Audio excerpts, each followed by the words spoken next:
Now, I am so excited to introduce our speakers. We have Tiffany Johnson joining us. Tiffany is an ethical data advocate with 14 plus years of strategic data and technology experience in advertising and consulting. She is an ethical data advocate and strong believer in helping companies and individuals discover their own path towards ethical data ownership, transparency, and use. Tiffany believes in challenging the conversation on how we collect data and how that data can help businesses stay innovative. She's worked on IBM, Samsung, Nissan, IDEMIA, and other accounts. She can be found on social channels at TJ Does Data. We'll share that info in the chat in just a moment. And we're so excited to have her joining us today. She is going to be joined in conversation with our own amazing Sanmaya Mohanty, who is our virtual summit assistant and a recent and amazing addition to the PTF family. So Sanmaya and Tiffany, take it away. Yeah. Hi, Tiffany. Hi. Hi, Tiffany. How are you? So glad to have you speaking with us at the Tech for Social Impact Summit. So to begin the summit, why don't we start with your journey and you tell about yourself and how, what was your path to becoming an ethical data advocate? Absolutely. So I have been in the advertising world for quite a few years, and really enjoyed, like you do a lot of travel, right? When you're in this world, and you always inevitably, like you go to the airport bar and you sit there and you say, okay, so what do you do for a living? And people ask me that question. And I'm like, oh, well, do you have Google? And they're like, yeah, I've got Google. I'm like, cool, you use Facebook as well? Oh, absolutely use Facebook. I'm like, good. So I'm the person that collects all your data. I know where you live, I know how many kids you have, I know how much money you make, I know what kind of job you do, I know what kind of beer you like to drink, and not just because I'm sitting next to you. I actually know a lot about you as a person, and I take all of that data and I turn it into insights and I sell it to other companies, and then I also sell it to businesses, and we market products specifically aimed at you. And so inevitably people are like, wait, how can I stop this? Is there a way to turn this off? I'm like, nope, can't put the genie back in the bottle, guys. But eventually over time, what I came to realize is that this was a model that, entire industries, companies are built on. And, so that we have so much data at our fingertips. It was never meant to be used quite like this. I think that over time, as things just accumulated, we realized we just were collecting more and more data about people, and it started to like tip over that point of becoming a little creepy, right? When we can tell like what kind of doctors you visit, when we can tell what you drink, like we can tell like all of this information about you. And at some point I was transferring over what we call first party data. So records of people for for a client, millions and millions of records. And at some point I sat back and I was like, well, I don't know if we should be doing this, right? Like there's what can you be doing in the industry? And you can do almost anything. We have amazing technology, but how often do we take a step back and ask, what should we be doing?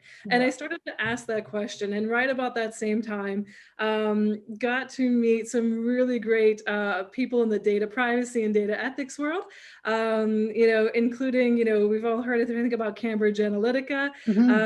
I was in the news, a few years back, and got to meet one of their whistleblowers, Bernie Kaiser, and, really started working on data ethics and privacy, and started to lead that actually at one of the companies I was at, creating a vertical. How can we become more ethical in our data use? And how do we take into consideration the trends as people become more and more aware of the kind of data that we're collecting, how we're using it, and what can we do to change the conversation? How can we have better conversations about this?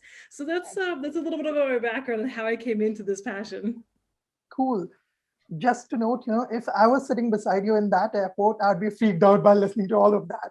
But that's the truth, right? So there was this Apple ad back in the day that, that showed us, okay, so we know all this about you. So, this is not, so in the iOS ecosystem, we are kind of keeping this data closed, but for other ecosystems like Android, maybe that's not the case. So there was this ad, and I could totally recall this ad, and the story that you recounted, that just fits. So I mean, your title reads data ethical. I mean, you're totally into the ethical aspects of using data, right? So what motivated you to dig into data privacy and data ethics? Was that the eureka moment that you just, kind of explained that, okay, I'm dealing with a huge list and, data lakes. And so is it what I should be doing with the technology, or what was it? I'd love to know. It really was. It really was the massive amounts of data, the massive amounts of data that was being collected and used. And I really thought like people should be able to own their own data. And it turns out that this concept of data ownership, not a new concept, something that was really gaining traction right around the same time that I was having some of these thoughts. And so what really got me into it, and I do want to differentiate at least one thing here. There is a big difference between data privacy and data ethics, right? So data privacy is definitely legal compliance. When we think about legal compliance, we think about you think about GDPR. So that was another one of the things that came along in the ad industry. Not a huge impact in the US because obviously it affects the European market, but we had a lot of global clients who had to keep that in mind as well. And so starting to look at these kinds of trends, and then beyond just data privacy, because we don't have a ton of laws, even still in the US, we still don't have a ton of laws. We've got California CCPA, that's the California Consumer Protection Act. We've got Florida has has passed a bill about data privacy. I currently advise a couple of New York State senators on some of the New York privacy legislation, and that's compliance with the law, right? So beyond that, there's this other aspect of it that is this trust component between companies and consumers. And consumers want to trust the companies they're doing business with. And you often find too that there's a solid relationship, like if between trust with consumers and companies. And so it was really from that I started to look into, okay, so above and beyond just legal compliance, what are the benefits of being more ethical in your data use, and asking, what should you be doing? How should you be protecting your consumers? How are you using that data? Is it in line with your corporate policies? Is it in line with how you think your company should be treating your consumers? And so that's really kind of how I got into this, and making that differentiation again, incredibly important, because ethics is above and beyond that legal compliance. It's taking that next step, and I think it can be very beneficial for companies and also obviously for consumers. Absolutely. So adding on to that, so do you think there's been, so after the Cambridge Analytica fiasco kind of got exposed, and everyone got to know that there's a company that has around more than 200 plus data points on each individual American, right? That was the count, if I'm not wrong. So, so do you think, or what are the current trends that are happening in the data privacy and the ethics space, and how things are getting changed? Like 2 years before the line, 2 years down the line, I believe not many people were aware of, the need to protect your own individual data and how your data is being used to retarget ads and, marketing materials towards you. So how do you think the landscape has changed, and what are the positive, things that are happening in this arena, and what are the latest trends? Absolutely. So I think the thing is I think Cambridge Analytica was a bit of a catalyst, right? It really started to shift and become much more mainstream when everybody heard about, how they had collected so much data on people, but then how they had used that data too. And I think so what we see a lot in, we do a lot of polling and a lot of research as well. We see a lot of research that comes out that some of the big trends, some of the things that have shifted really over the past couple of years, and I think are continuing to shift, is so we have so much more technology, so much more ability to track everything that you do, because you're holding this phone, in your hand, that it tracks everything, where your location is, what you're searching, and it even tracks app to app, how often you play games, that kind of thing, all of your interests. And so we've gotten to this point where we collect so much data, and that's one of the big trends is this increase in data collection, right? And along with this, some of the research that we've found as well is people are now aware of it. They're like, oh, when I get in my car and it is a Monday morning and my my Google pings me and says, oh, do you want to drive to this place that you normally drive to? It's like, wait a second. I mean, yes, I do want to drive there, but that's a little bit creepy. Why do you like, know that? yeah. And so I see so we see a lot of that too. And then we see a lot of people who they're like, they know this, but they're like, well, what do we do? Like, they're just, they feel helpless in this situation. They feel like they are, all this data is being collected. They're becoming more educated about it. They're aware of it. It's because of all this targeting. It's because when you have a conversation, all of a sudden you get targeted with ads about that conversation. And so they see this and they're like, well, what do we do about this? How do we stop this? And they feel very powerless, right? And so they look to companies. They are, it was a huge number in one piece of research that I quote often. It was 91% of the people that were polled, and this was an internal research survey that we did. 91% of people said that they expect businesses to protect their personal data and to be responsible for that personal data. And so that's a huge amount of people. And so we looked at that and took a little bit further look and realized that consumers are aware that what companies are doing, and they're like, hey, companies, we want you to be better. We want you to start protecting us. And so a lot of the trends that we're seeing now are more permission-based data collection. So going to the consumer, and this requires having a plan. This requires knowing how you're going to use that data, what data you're going to collect, and going to that consumer and saying, hey, so we're collecting this data. And here's how we're planning to use it. Are you okay with that? So it's a lot of permission-based data. And I would have to tell you that my hope, now 2 years might be a little, might be a little impractical on this one, but it is my hope that in 2 years that we have some more concrete ways that people can own their data. So think of like your bank account right now. You log in, you see where your money is, you see where it's going, you see where it's coming in, you have all those numbers. So think of it as a data bank account. You log in, here's all of your data. You can see where it's going out, you can see where it's coming in, and then you get to say who actually gets to use your data. How do they use it? Do you make money from it? Maybe you get promotions for it. And then I also think that it just leads to better business in general, because then you as a business, you don't have to question it anymore. You know that that person wants to hear from you. You know that that person has actively sought you out and is saying, yes, please, here's my data. Give me, I'd love to know, what is the latest sneaker release? What is the latest whiskey that you've developed? I want to hear about that. What is the latest, the latest trend in clothing, and they want to hear about that, and they want to hear about it from your company, and so you know how to target much better as well. Yeah, absolutely. I mean, integrating active consent. So by giving permission, we are giving consent technically, but that's passive consent, right? So yeah, I can totally imagine that. Like for instance, now Google is giving, I mean, there's this option that where you can download all your user data. Facebook is giving that option too. But if there was a centralized place that, okay, where you can see this, that all the data, all the companies and all the big MNCs are targeting about you, taking from you all that in single place and how that is being used. So that would be really great. So so basically, other than that's it exactly, but a centralized location that is personal to you, that you get to control, I think is really the big differentiator here, because right now there are centralized data hubs. Google is one of them, Facebook is one of them, Amazon, where they collect a lot of your data, but you have no control over it. So that centralized place where you get to have control, that is that's the ideal world, right? That's the hopefully the future of data. Absolutely. So as you just mentioned, so as an end consumer, so I've been using a lot of products like, let's say, Google Home or Alexa.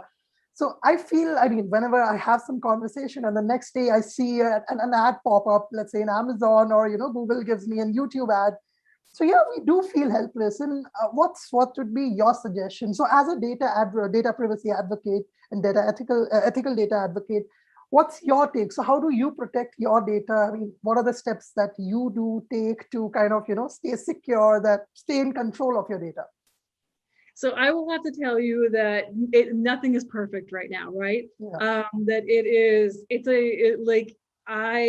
nobody reads all of those T's and C's, first of all. But I tend to favor companies and also products that do things like block cookies. Mhm. So I know that, so Chrome was ending cookies, right? We've been talking about, and cookies, just for relevant context, cookies are little snippets of code that sit on your Mhm. browsers that collect information about you, and they follow you around the web, right? And so there are browsers that do block these already. And Brave browser is a great one. So I use Brave, which Okay. blocks any kind of data collection. And then also means that I see fewer ads, and anything I do, like, I have a choice. I say, yes, I want to see this ad, or no, I don't think that Mhm. ad's for me. And so I get a lot more choice with, those kinds of things as well. Also, actually, I will tell you, like, a big fan of Apple right now. Again, no Okay. company is perfect, but I like Apple's ability to have a little more control over what apps are collecting my data, saying, no, I don't want you to track. And I think that these are the kinds of things that if you pay attention to just a little bit here and there, what you'll find out is that you can make different choices, right? Still be Yeah. functional in terms of how you are surfing the web, how you're downloading apps, how you're playing your favorite games, but being able to make those choices. And when that little window pops up, actually reading the question, like I said, Yeah. nobody can read all those T's and C's, but if it gives you an option, I will tell you, I always take that extra second or two to say, yeah, I don't want to be tracked. Mhm. And then there's also companies that are starting to form right now. One good example I've seen is BigToken. BigToken Yeah. is a company that allows you to, it's an app that you download. What it does is it actually gives you, it's properly permissioned, it gives you games to play, surveys to take. But Mhm. it says, are you willing to share your data with these companies? And if you are, then you can choose to share your data. And these are the kinds of companies that are really starting to give you options to own your Yeah. data, to see what it looks like, and to trade your data for discounts, for money, for Mhm. promotions, things like that. And so, like, there are companies like this that I see coming up. So I think supporting companies that up and coming companies that allow you to really start to control your data, paying attention to that, Absolutely. Yeah. and even taking those few extra seconds to say, oh, please don't track me, or if you're fine with being tracked, that's okay too. Like, it's Mhm. okay if you want, like I said, if you want to hear from those companies, by all means, say, yeah, go ahead, track me, because I want to hear from you. And that's perfectly okay as well. It's just giving people the choice. And I think, Absolutely. I advocate for companies to give more choice. And then also for consumers, some of the things that you can do to protect yourself is to just spend those couple extra seconds, Yeah. look at things. Um, Absolutely.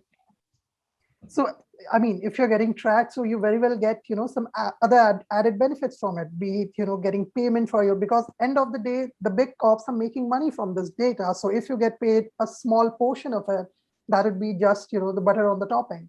So adding on to this, this debate, there's a huge debate going on with respect to search engines, because, search engine is a place where most of us spend, with respect to, we spend all our queries, what we want to search, what we want to buy.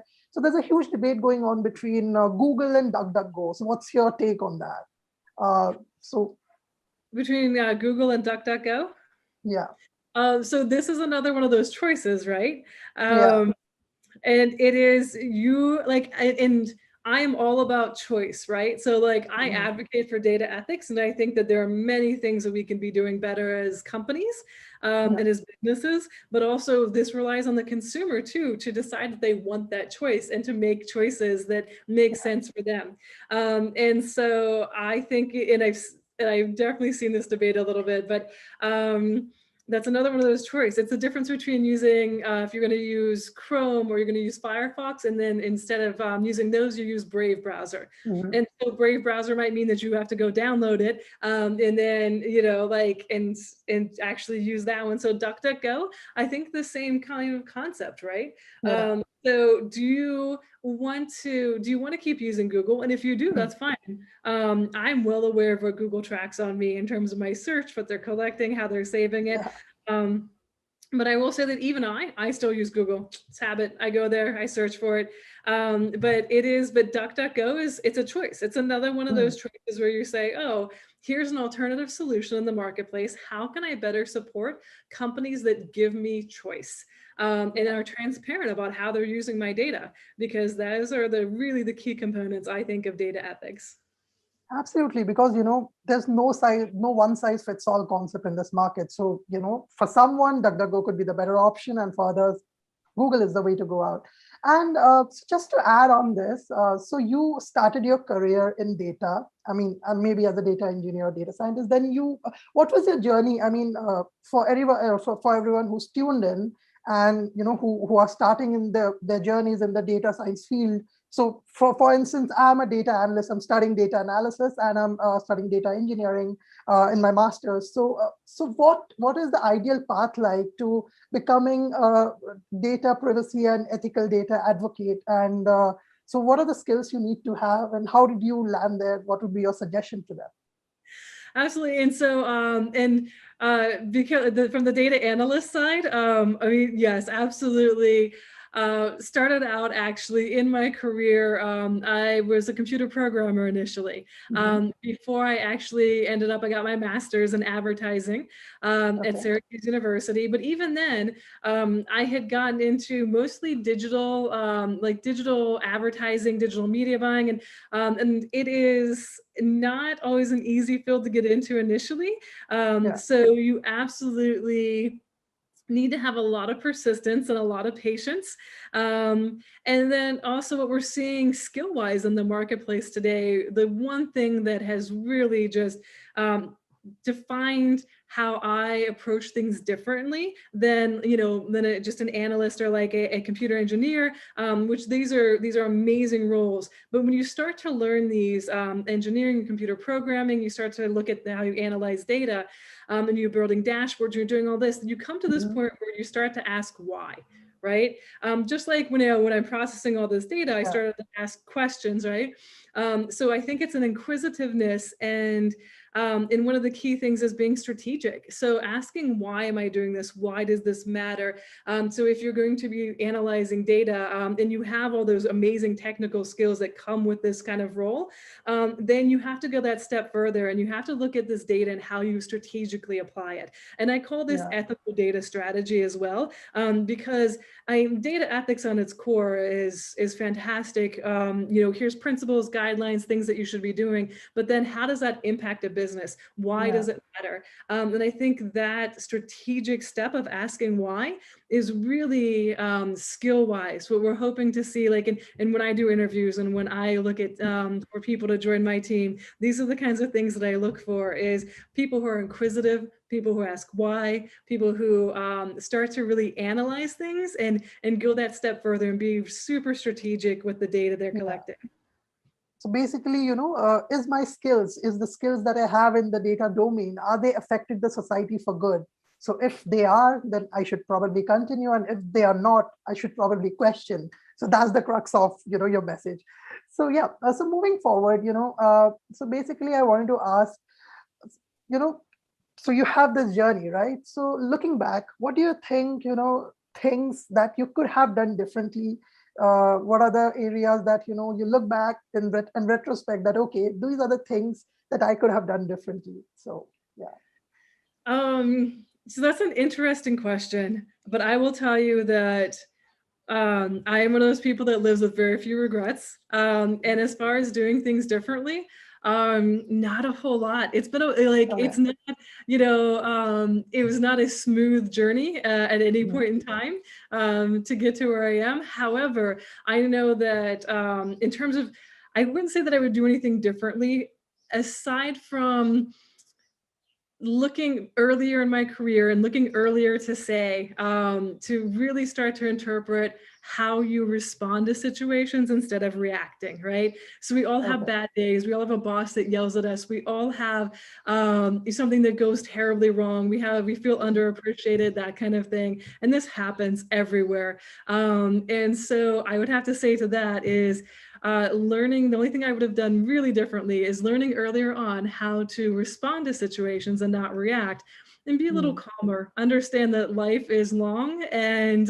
not every moment is a moment to panic or a moment to have like a bad reaction, and to kind of process that a little bit differently. But I do know that every bump in the road, every hard time, every good time, every person I've met has led me to what has been so far an amazing career. And I can only hope that that is what happens for everybody, is that they appreciate the hard times as well as the good, and know that that's what leads to where you are today. Yeah, absolutely. Great nuggets of wisdom, Tiffany. So we have a question from Tessa. So I'm curious as to how you see Apple's Express opt-in affecting the advertising industry and its activity on which so many businesses rely. For example, the current data I have seen on how many people are opting into Apple's permission prompt shows that the ability to track has gone from 70% to around 10 to 15%. How do you think advertisers will be able to address this gap and continue to effectively market their products and services to the digital platform users?